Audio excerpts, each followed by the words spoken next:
Muitos textos antigos falam de deuses que descem dos céus, mas nenhum é tão específico, tão técnico e tão perturbador quanto o relato de um único homem. Durante séculos, teólogos, arqueólogos e cientistas tentaram decifrar este texto. Uns chamam-no profecia, outros delírio, mas há quem veja nele o primeiro relatório técnico da história. Ano de 593 antes de Cristo. O povo de Judá está exilado na Babilônia. Jerusalém caiu. O templo foi destruído. Os sacerdotes foram escravizados. A fé era a última âncora de um povo em ruínas. Entre os exilados estava Ezequiel, um homem culto, um sacerdote, um profeta respeitado. Ele não era um lunático. Era um líder espiritual, um pilar da comunidade. E é isso que torna o seu testemunho tão difícil de ignorar. Certo dia, junto ao rio Quebar, algo acontece. Ezequiel escreve: os céus se abriram e eu tive visões de Deus. Mas o que ele viu não era o paraíso. Primeiro, ele ouviu um som distante, como o rugido de um vento que cresce. Depois, o chão começou a vibrar e uma nuvem começou a se formar no horizonte. Ele descreve uma grande nuvem que vinha do norte, uma tempestade de fogo que se revolvia sobre si mesma. E, no centro do fogo, algo que brilhava como metal incandescente. O texto diz: e do meio dela saía algo que resplandecia como metal em brasa. Não é metáfora, é observação.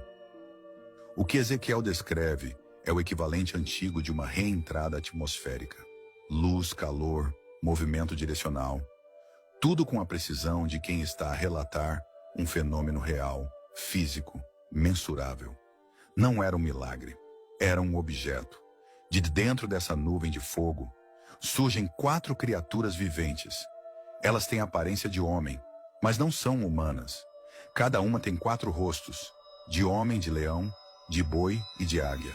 4 faces, 4 funções. A teologia vê simbolismo. Mas, e se for tecnologia? Ezequiel descreve seres com asas metálicas e movimentos sincronizados, que se deslocam em perfeita coordenação, sem virar o corpo, sem hesitar, como se todos fossem controlados por uma única mente. Um enxame, um sistema integrado, uma tripulação. Alguns engenheiros modernos chamariam isso de controle vetorial em rede, ou até de inteligência compartilhada. E então, ele vê algo que não existe em nenhum outro texto antigo. Ao lado das criaturas, no chão, ele vê as rodas, mas não eram rodas de carro ou de carruagem. Ezequiel escreve: o aspecto das rodas era como o brilho do berilo, e parecia haver uma roda dentro de outra roda. Uma roda dentro de outra roda, sem eixo, sem rotação aparente. E o mais impressionante, elas se moviam em todas as direções, sem se virar. O que é isso, senão um sistema de propulsão omnidirecional? Movimento em qualquer direção, estabilidade total, precisão impossível para a época. E o texto vai além. O espírito das criaturas estava nas rodas. O movimento das rodas era o mesmo das criaturas. Elas estavam ligadas, como se partilhassem o mesmo comando, um mesmo núcleo de controle. Acima das criaturas e das rodas, havia uma estrutura, um firmamento, diz ele, como cristal terrível, translúcido, brilhante, tremendo. E sobre o firmamento, um trono de safira. E sentado no trono, a figura de um homem, envolta em fogo e luz. O som era ensurdecedor. O ruído das suas asas era como o som de muitas águas, como a voz do Todo-Poderoso. Mas o que Ezequiel chama de vozes de muitas águas pode ter sido o rugido de turbinas, o estrondo de propulsores, a vibração do ar sendo rasgado por energia. Ezequiel não viu o paraíso. Viu um cockpit e dentro dele o seu comandante. Para a fé, ele viu Deus. Para a engenharia, ele viu uma nave de pouso vertical. 2.500 anos depois, um engenheiro da NASA, Joseph Blumrich, decidiu testar essa hipótese. Ele trabalhou no projeto Apollo e, curioso com o texto, decidiu analisá-lo como se fosse um manual técnico. Usando apenas as medidas e descrições bíblicas, Blumrich reconstruiu o que Ezequiel descreveu. E o resultado foi surpreendente.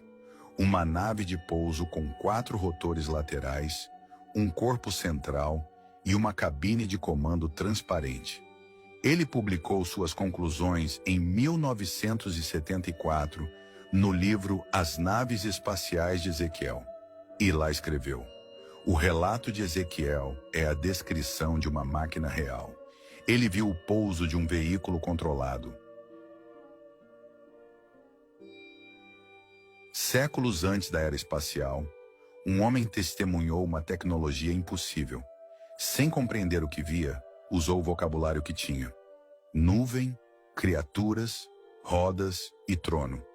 Mas hoje sabemos dar outros nomes a isso: propulsão, estrutura vetorial, comando de voo, tripulação.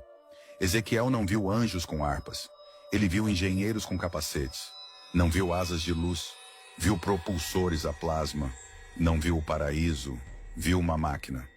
O que ele registrou nas margens do rio Quebar não foi um milagre. Foi um contacto. Talvez tenha sido Deus. Talvez tenha sido tecnologia. Ou talvez as duas sejam a mesma coisa. O dossiê Ezequiel está aberto, mas ele é apenas um dos muitos segredos que a história oficial não conta. A discussão começa nos comentários. O que Ezequiel realmente viu? Se você, como nós, acredita que há mais em nossa história do que os livros contam, deixe o seu like e inscreva-se para não perder os próximos relatórios. E se este vídeo te fez questionar, compartilhe com mais uma pessoa. A verdade ganha força quando é dividida. Para ter acesso a documentos de pesquisa, bastidores da criação e vídeos exclusivos, considere se tornar membro do Projeto Aurora. Seu apoio é o combustível que nos permite continuar esta investigação. Aqui no Projeto Aurora, acreditamos que a história que nos contam é apenas o começo da verdade. Ficamos por aqui. Até a próxima transmissão do Projeto Aurora.